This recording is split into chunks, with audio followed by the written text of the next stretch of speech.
భారతదేశానికి చెందిన అమూల్యమైన కోహినూర్ వజ్రం ప్రస్తుతం బ్రిటన్ రాజకుటుంబం వద్ద ఉంది. దీనిని తిరిగి స్వదేశానికి తీసుకురావడానికి భారత ప్రభుత్వం దౌత్యపరమైన ప్రయత్నాలను చేస్తుంది. కేవలం కోహినూర్ మాత్రమే కాకుండా బ్రిటిష్ పరిపాలనా కాలంలోనే తరలించబడిన వేల కొద్ది కళాఖండాలు, బంగారు ఆభరణాలు మరియు చారిత్రక వస్తువులను తిరిగి తీసుకురావాలని భారత్ పట్టుపడుతుంది.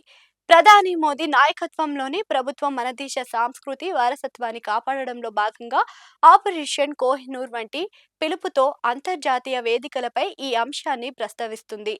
బ్రిటిష్ మ్యూజియంలోని ఉన్న మన దేశ సంపదలను తిరిగి తీసుకురావడం ద్వారా భారతీయ చారిత్రక సరైన గుర్తింపును దక్కుతుందని చాలా మంది అభిప్రాయపడుతున్నారు.